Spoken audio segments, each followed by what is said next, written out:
안녕하세요. 오늘도 사연 살롱을 찾아주셔서 감사합니다. 얼마 전 둘째를 출산한 30대 주부예요. 여자는 출산을 앞두면 친정엄마 생각이 난다고 하잖아요. 하지만 전 조금 달랐어요. 둘째 출산을 앞두고 시어머니 생각이 그렇게 나더라고요. 시어머니하고 사이가 좋았냐고요? 아니요. 오히려 그 반대였어요. 서로 눈만 마주쳐도 으르렁거리고 주방에서 같이 음식이라도 만들라 치면 10분도 안 돼 투덕거리기 일쑤였죠. 오죽하면 동네 사람들이 우리 고부를 보고 쌈딱 고부라고 불렀겠어요. 근데 희한한 건 서로 간에도 잘 싸우지만 둘이 편을 먹으면 더 잘 싸운다는 거예요. 남편과 제가 결혼을 할 수 있었던 것도 바로 이런 이유 때문이었고요. 남편한테 제 얘기를 듣던 순간부터 시어머니는 저와의 결혼을 반대했어요. 제 나이가 너무 어렸던 탓도 있지만 무엇보다 제가 놀던 애라는 게 이유였죠. 남편과 저는 검정고시 학원에서 만났어요. 남편은 국어 강사였고 저는 학생이었어요. 사실 제가 학창시절에 좀 놀았거든요. 중2 때 엄마 아빠가 이혼을 하시면서부터 공부를 포기하고 비슷한 처지의 친구들이랑 몰려다녔어요. 그러면서 사고도 많이 치고 결국 고2 때 자의 반 타의 반으로 자퇴를 했죠. 세상 어디에도 절 잡아주는 어른은 없었어요. 엄마는 이혼 뒤 연락이 끊겼고 아빠는 젊은 여자랑 재혼해 사느라 저한테는 신경조차 써주지 않았었거든요. 학교 선생님들은 교실에서 절 어떻게든 쫓아내는 데에만 혈안이 된 사람들 같았어요. 제 사정이나 얘기는 듣고 싶어 하지 않았죠. 하루빨리 자퇴서에 도장 찍고 학교 밖으로 나가기만을 강요했어요. 그 정점을 찍은 게 고2 담임이었죠. 어느 날 고2 담임이 그러더군요. 넌 썩은 글 같은 애야. 같은 상자에 든 애들까지 썩어버리기 전에 골라내야 하는 그런 존재. 그러니까 대학 갈 친구들 방해하지 말고 넌 나가서 네 하고 싶은 대로 하고 살아. 어차피 글러먹은 인생이니까. 그 말에 뚜껑이 열린 저는 자퇴서를 냈어요. 그리고는 속으로 결심했죠. 내가 반드시 대학에 들어간다. 대학 들어가는 날 합격증 들고 너 꼭 찾아올 테니까 그때까지 선생직 그만두지 말고 자리 지키고 있어라. 그날부터 저는 공부를 시작했어요. 검정고시 학원에 등록해 정말 죽을 만큼 열심히 공부했죠. 그때 제 곁에서 힘이 되어준 사람이 지금의 남편이에요. 제 꿈을 지지하고 버팀목이 되어준 첫 어른이었죠.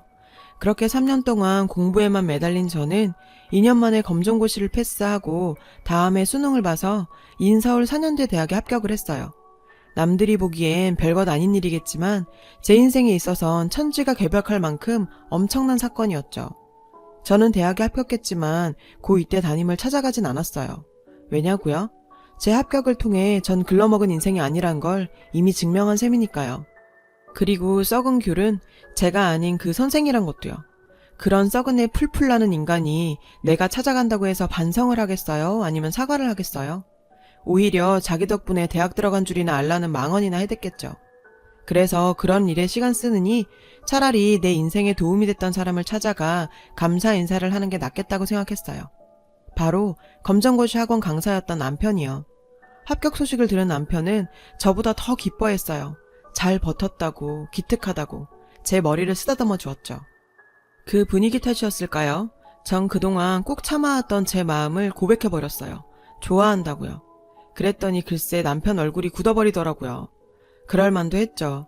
12살이나 어린 제자가 갑자기 들이대니까 얼마나 황당했겠어요. 그래서 전 쌤, 뭘 또 그렇게 놀라요. 여자한테 대시 처음 받아봐요? 하긴 그러니 그 나이 먹도록 여자친구가 없지. 암튼 쌤은 제가 찜했으니까 앞으론 절 좀 여자 보듯 해주세요. 계획에 없던 선전포고를 한 저는 그날 이후 남편한테 뒤지지 않는 사람이 되기 위해 또다시 열공 모드에 돌입했어요. 그러면서도 짬짬이 남편을 찾아가 대시를 했고 대학을 졸업할 무렵이 되어서야 드디어 남편과 사귀게 되었죠. 지금에 와서 생각해보면 내가 몇 년간이나 그렇게 목을 맬 정도로 내 남편이 대단한 남자였나 싶기도 하지만요. 그 이후 2년 정도 연애를 했어요. 그러는 사이 저는 남편이 일하는 학원에 수학 강사로 취직을 했고 얼마 뒤 남편은 당시 원장이던 선배로부터 학원을 인수해 검정고시 학원 원장이 되었죠. 한 직장에서 매일 보는 건 좋은데 늘 붙어있다 보니 따로 데이트는 안 하게 되더라고요. 친구들은 남친이랑 남이섬에 갔네, 강남 유명 레스토랑에 가서 칼질을 했네 이러는데 전 늘 남편이랑 교무실에서 김밥이나 떡볶이 같은 분식이나 먹고 있고. 근데 그땐 그런 대로 좋았어요. 내 인생에서 처음 내 편을 갖게 된 기분에 취해 살았으니까요. 하지만 결혼 얘기가 오가면서부터 또 다시 전 상처를 받게 됐어요. 시어머니께서 결혼을 반대하셨거든요. 남편도 난감해 하더라고요. 그래서 제가 어머님을 직접 찾아뵙고 설득해 보겠다고 했죠. 사실 제 남편이 사람도 좋고 다 좋은데 좀 흐릿해요. 무대뽀 정신이 부족하다고 할까? 암튼 그래서 제가 직접 시어머니를 찾아갔죠. 당시 시어머니는 시장통에서 생선가게를 하고 계셔서 그리로 찾아갔어요. 어머님은 제 인사를 받자마자 손사래를 치며 시간 낭비 말고 돌아가라고 하시더군요. 그때였어요. 젊은 부부가 생선을 손으로 만지작거리자 어머님이 불같이 화를 내시는 거예요. 그랬더니 덩치 큰 남편이 칠 듯이 달려들며 사면 될 거 아니냐고 오히려 화를 내더군요. 그랬더니 어머님도 지지 않고 그럼 네가 만진 생선 다 사가라고 하셨죠. 그러자 부인이 나서서 생선이 부서진 것도 아닌데 왜 다 사라느냐며 난리를 쳤고 순식간에 시장통은 시끌벅적하게 됐어요. 사람들이 하나둘 모여들고 싸움은 점점 커졌죠. 급기야 남자는 자판을 발로 차며 무력을 행사하기 시작했어요. 상대적으로 연세가 많으신 어머님은 힘에서 밀리기 시작했고요. 그때였어요. 남자가 밀치는 바람에 어머님이 바닥에 나동그라지셨죠. 야, 이 새끼야, 우리 엄마 건들지 마! 그 광경에 헷가닥한 저는 그대로 소리 지르며 달려들어 남자를 발로 차버렸어요. 그리고 그 순간부터 개판이 됐죠. 어머님과 저 그리고 상대 부부가 뒤엉켜서 아우 어마어마했죠. 덕분에 저는 고등학생 때 이후 발길을 끊었던 파출소에 시어머님과 함께 나란히 가게 되었어요. 알고 보니 어머님은 그 동네 쌈딱으로 유명하시더라고요. 어머님을 보자 경찰이 대뜸 아이고 아주머니 또 오셨어요. 이러더라고요. 암튼 그날 싸움은 남자가 먼저 저희 어머님을 밀쳤기 때문에 그쪽이 80%, 저희가 20% 책임을 지기로 하면서 끝이 났어요. 파출소를 나오면서 전 어찌나 창피하던지 아, 이 결혼은 이렇게 물 건너갔구나 했죠. 그런데 그래도 네가 놀던 애라 그런가 의리는 있구나. 조만간 상원이 통해 연락할 테니 그땐 멀쩡한 얼굴로 보자. 전 그렇게 몸빵으로 결혼 승낙을 받았어요. 제 얘기를 들은 남편은 배꼽을 잡고 웃더군요. 그리곤 마치 예언처럼 자기랑 우리 엄마 은근히 케미가 잘 맞겠는걸? 이러는 거 있죠. 그리고 그 말은 정말 실현이 됐어요. 어머님과 전 그 시장통에서 알아주는 우주 최강 명콤비 싸움딱이 됐거든요. 남편이 그러더라고요. 저랑 시어머니는 전생에 부부였을 거라고. 그렇게 싸우면서도 합이 잘 맞으니 말이에요.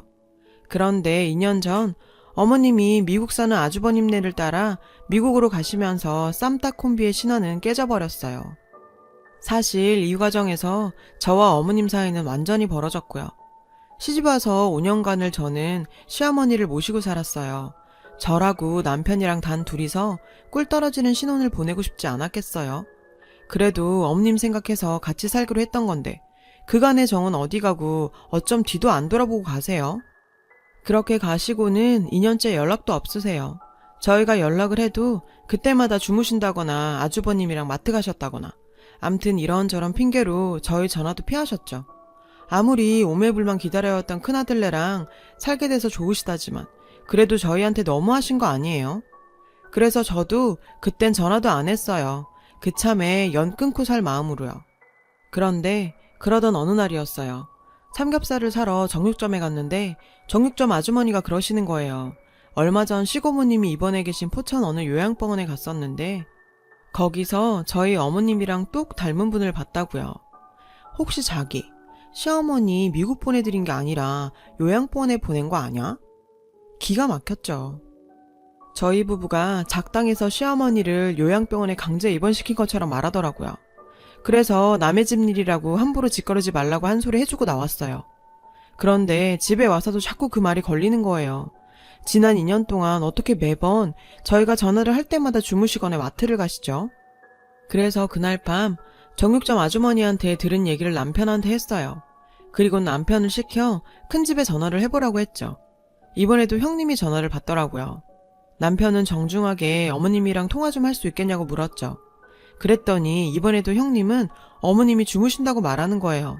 그래서 전 전화기를 빼서 들고 어머님을 깨워서라도 바꿔달라고 소리쳤어요. 그랬더니 형님은 무식하게 굴지 말라며 안 바꿔주시더라고요. 무식해요? 2년 동안이나 부모랑 연락이 안 되는데 어떤 자식이 가만히 있겠어요? 형님, 어머님 안 바꿔주는 이유가 있는 거 아니에요? 자꾸 이렇게 어머님이랑 통화 못하게 막으시면 저희 당장 미국으로 가요? 그럴까요? 그러자 형님은 마음대로 해보라며 전화를 끊었어요. 전 남편한테 당장 미국행 비행기표 알아보자고 그랬어요. 그랬더니 남편이 그러더군요. 제발 그만 좀 해. 어떻게 넌 늘 그렇게 감정대로 움직이니? 전화를 못 바꿔줄 때는 다 그럴 만한 이유가 있겠지. 아무런 형이랑 형수가 어머님을 두고 거짓말을 하겠니? 그리고 당신 임신 8개월째야. 그 몸으로 어떻게 비행기를 타? 그러니까 쓸데없이 분란 일으키지 말고 제발 우리 좀 조용히 좀 살자. 남편은 결혼해서 처음으로 저한테 화를 냈어요. 전 그날 밤새 한숨도 못 자고 뜬 눈으로 지새웠죠. 그리고 다음날 아침 일찍 정육점으로 갔어요. 아줌마, 그 요양병원 포천 어디라고 했죠? 정육점 아주머니한테 요양병원 주소를 알아냈어요. 만삭의 몸으로 차를 끌고 포천으로 내려갔습니다. 너무 외진 곳에 있어서 알고 가지 않으면 찾지도 못하겠더라고요. 병원에 들어가 어머님 성함을 대고 환자를 찾아봤지만 글쎄 없다는 거예요. 그래서 역시 정육점 아주머니가 잘못 본 모양이다 생각하고 돌아서려는데 저 멀리서 싸우는 소리가 들리지 뭐예요. 그 목소리는 분명 저희 시어머니였어요. 전 간호사에게 지금 싸우고 있는 저분 누구냐고 물었죠. 그랬더니 환자 정보는 함부로 알려줄 수 없다며 돌아가라더군요. 전 하는 수 없이 돌아서는 척 하다가 간호사들이 방심하는 틈을 타 복도를 내달렸어요. 어머님, 저예요, 승혜. 어머님, 여기 계시죠? 어머님! 목이 터져라 어머님을 불렀어요. 저는 필사적으로 달렸지만 무거운 몸 때문에 얼마 못 가 간호사들한테 붙잡혔죠. 그렇게 질질 끌려 나오는데 병실에서 한 노인이 나오는 거예요. 하얗게 샌 머리에 깡마른 몸으로 말이죠. 맙소사, 정말 우리 어머님이었어요. 승혜야. 어머님은 절 보시자 눈물이 그렁한 눈으로 간호사들한테 소리치셨어요. 이 망할 놈의 새끼들이 어디 감히 내 며느리를 건드려. 당장 놔라 이 썩을 놈들아. 어머님은 녹슬지 않은 실력으로 욕설을 퍼부으시며 제게 다가오셨어요. 전 그런 어머님을 보자 눈물이 터져버렸어요. 어머님, 이게 뭐예요? 왜 이렇게 늙었어? 완전 할머니 됐잖아. 너무도 변해버린 어머님 몰골에 기가 막히고 화가 나서 한참을 엉엉 울었어요. 입술을 꽉 깨물고 눈물을 참던 어머님도 끝내 울음을 터뜨리셨죠. 우리 쌈딱 고부는 그렇게 병원 바닥에 주저앉아 꺽대며 한참을 울었어요. 저는 그 길로 남편한테 전화를 걸어서 이 사실을 알렸죠. 전화를 받고 한 걸음에 달려온 남편은 병원 측에 가족증명서를 제출하고 동의서에 서명을 한 뒤 어머님이 빼내올 수 있었어요. 제 예상대로 어머님을 병원에 입원시킨 건 아주버님 내외였어요. 쓰레기 같은 것들. 그날 밤 전 어머님께 물었죠. 도대체 어떻게 된 일이냐고요. 미국에 도착하고 얼마 안 되고부터 형님은 어머님께 돈 얘기를 꺼냈다고 하더군요. 경기가 안 좋아 아주버님 하는 일이 어렵다며 건물을 팔아주십사 했다고요. 건물이요? 어머님한테 무슨 건물이 있어요? 그동안 저는 몰랐던 사실인데 어머님이 예전에 돈놀이를 하셨었대요. 그때 돈을 꽤 모았고 그 돈으로 도려변에 작은 건물을 하나 사셨나 봐요. 없는 셈 치고 묵혀뒀더니 어느새 몇 배로 올라 현재 50억 가까이 됐다고요. 헐, 몰랐어요. 시장 통해서 생선 팔며 100원짜리 하나에 목청 높이시는 분이 50억짜리 건물을 가지고 계시다니. 암튼 어떻게 알았는지 형님은 하루가 멀다 하고 어머님께 건물을 팔아달라 닥달을 해댔고 어머님은 안 된다고 그건 줄 사람이 따로 있다고 버티셨대요. 어르고 달래도 시어머님이 꼼짝도 안 차 형님은 본성을 드러내더래요. 언제부턴가 아주머님 몰래 어머님을 굶기고 대놓고 폭언을 일삼았나 봐요. 아주버님 오실 시간에 맞춰서 집안을 난장판을 만들어 놓곤 옷을 찢고는 그게 다 어머님이 한 짓이라고 거짓말을 했다고요. 그렇게 드세던 시어머니도 미국에서 오갈 곳도 없이 그런 상황에 왔으니 심신이 많이 쇠약해지셨던 거죠. 어머님은 아주버님한테 거짓말이라고 오히려 며느리가 자기를 굶기고 못할 말 다 했다고 했지만 아주버님은 어머니 제발 그만 좀 하세요. 치매 걸린 어머니 모시느라 저 사람 신경 안정제 먹으면서 살아요. 어머님한테 가진 욕 들으면서도 울면서 하루하루 버티는 사람이라고요. 저 사람이 불쌍하지도 않으세요?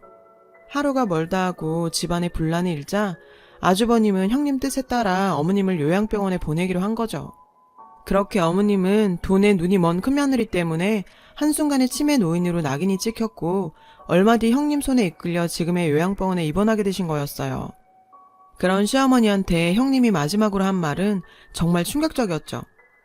어머니, 살아선 여기서 못 나오실 거예요. 건물은 좀 천천히 갖는다 생각하죠 뭐.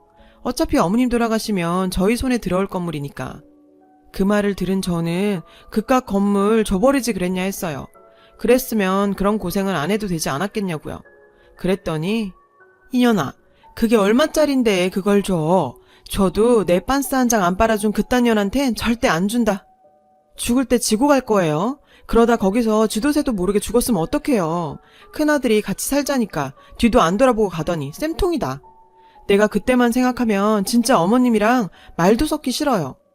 제가 지난날 서운했던 감정을 털어놓자 어머님이 그러시더라고요. 이년아, 너도 남편이랑 자식 새끼 끼고 알콩달콩 살아봐야 될 거 아니야. 언제까지 시애미 끼고 살 생각이야? 지 생각해서 미국으로 가줬더니 뭐가 어쩌고 어째? 아무렴 내가 모가지 뻣뻣한 큰며느리가 좋아서 그 집에 살겠다고 했겠냐. 으이그 맹추야. 몰랐어요. 어머님이 그런 생각으로 미국으로 가셨는지는. 이게 다 어머님이 저 위해 주시려다 당한 일이라고 생각하니 너무 미안해서 감정이 추스려지지 않더라고요. 그래서 그냥 어머님 등을 꼭 안고 울었어요. 어깨가 들썩일 정도로 꺽꺽대면서요. 다음날 저는 미국 형님한테 전화를 걸었어요. 포천에 있는 요양병원에서 어머님이 돌아가셨다는 연락이 왔다고요. 장례를 치러야 하니 당장 들어오시라고요. 수화기 너머의 형님 목소리는 슬픈 척 연기를 했지만 순간순간 들뜬 기색이 엿보였죠. 그리고 이틀 뒤 아주버님 내외는 한국으로 들어왔어요. 공항으로 마중을 나간 남편과 저는 두 분을 차에 태운 뒤 바로 경찰서로 갔죠. 동서, 장례식장으로 바로 안 가? 경찰서는 왜 온 거야? 전 사망 확인서에 자식들 사인이 들어가야 한다고 거짓말을 하곤 그 내외를 경찰서로 데리고 들어갔어요. 그리고 내외는 형사과로 들어가자마자 얼굴이 하얗게 질렸죠. 형사 앞에 시어머니께서 멀쩡하게 앉아 계셨거든요. 전현이요. 전현이 날 요양병원에 감금하고 내 건물을 가로채려고 했소. 그뿐인 줄 알아요? 미국에 있을 때 툭하면 날 때리고 욕하고 언제든 버릴 수 있다고. 전현 좀 처벌해주세요. 전현 좀. 형님은 그 와중에도 쇼를 하더군요. 어머니, 정말 왜 이러세요? 저요, 어머님 때문에 힘들어요. 형사님, 저희 어머님이 치매가 심하셔서 저렇게 생사람을 잡으세요. 보다 못한 제가 한마디 했어요. 쇼하고 앉아있네. 야, 너 어디서 그런 씨도 안 먹힐 거짓말을 해? 어머님이 뭐? 치매? 네가 이럴까봐 병원 가서 진단받아왔어. 의사 선생님이 그러더라. 우리 어머님 아주 짱짱하시다고. 동계상도 빠르고 기억력이 나보다 좋더라. 근데 뭐? 치매? 이게 확 어디서? 그리고 아주버님, 제정신이에요? 아무리 여편네가 좋아도 그렇지 와이프가 치매란다고 병원 진단 한번 안 받아보고 그 말을 믿어요? 이거 완전 똥멍청이 아냐. 당신 여편네가 당신 엄마를 죽일 뻔했는데 근데도 한 번도 의심 안 하고 와이프 말만 믿었다고요? 진짜 대단하다. 이봐요, 재수씨, 함부로 말 좀 하지 마세요. 설사 내가 실수를 했다고 쳐도 그땐 상황상 그럴 수밖에 없었어요. 뭘 알지도 못하면서. 그리고 아무리 놀던 버릇 못 버렸다 해도 손윗사람한테 2년 전년이 말이 됩니까? 아주버님은 이 와중에도 형님 편을 들더라고요. 제가 반말 좀 했다고 절 나무라는 거예요. 그랬더니 야, 이 미친놈아. 그래, 작은 애가 네 여편네한테 욕하는 건 그렇게 가슴에 맺히고 네 여편네가 네 애미 이 꼴로 만든 건 아무렇지도 않냐? 이런 썩을놈의 새끼 같으니라고. 이봐요, 형사 양반. 난 저 두 연놈 절대로 용서 못하니까 당장 잡아 가둬주쇼. 에라이 썩을놈들아, 이 똥물에 튀겨 죽어도 모자랄 것들아. 이번에도 어머님과 전 쌈딱 콤비로서 최선을 다해 아주버님 내외와 싸웠어요. 그날 어머님은 형님을 납치 및 감금, 폭행 등으로 고소고발을 했어요. 그리고 어머님의 사망 소식을 들은 형님이 한국으로 오기 전 부동산에 연락해 건물을 매각해달라고 했던 사실까지 추가로 드러나 죄목이 하나 더 늘게 됐죠. 참, 사람이 어쩌면 저럴 수 있을까요? 어머님이 돌아가셨다는데 건물부터 팔 생각을 하다니. 인겁을 쓰고 어떻게 저럴 수 있는지 정말 이해가 안 돼요. 전 그날 경찰서에서 혼신의 힘을 다해 싸운 탓에 예정일보다 2주나 빨리 출산을 했어요. 제가 진통으로 고생하는 동안 어머님은 옆에서 제 손을 꼭 잡아주셨고요. 그리곤 이렇게 말씀하셨죠. 순산만 해라. 그러면 그 건물 너 주마. 아들놈의 새끼들도 다 필요 없다. 지 마누라한테 빠져서 지 애밀 모른 척한 놈이나 만상 마누라가 지 애미 찾아 나설 동안 방구석에 뭉개고 있었던 놈이나 다 똑같아. 애쓰글 놈들. 너 아니었으면 내가 이렇게 살아남을 수 있었겠냐? 이게 다 네 공이다. 그러니까 그 건물은 네 남편한테 10원어치도 주지 말고 네가 다 가져라. 대신 나중에 내가 혹시 치매 들거든 똥기저귀는 빨아줘야 한다. 건물을 주신다니 정말 고맙긴 했지만 진통 때문에 힘들어 죽겠는데 옆에서 계속 떠드시니까 화딱지가 나서 그만. 아우 어머니 시끄러워요. 아파 죽겠는데 뭐라는 거예요. 똥기저귀는 무슨. 하고 질러버렸지 뭐예요. 어쩌겠어요. 이렇게 생겨먹은 걸. 어머님도 이해하시겠죠. 미운정 고운정 다 든 우리 고부 정말 전생의 부부였을까요? 이제는 남편보다 어머니 보면서 삽니다. 어머님 건강하게 오래오래 같이 살아요. 제 얘기를 들어주셔서 감사해요. 모두 건강하세요. 여러분 사연 댓글에 응원과 현명한 조언 부탁드려요. 좋아요와 구독은 저에게 큰 힘이 됩니다. 오늘도 좋은 일 가득하세요.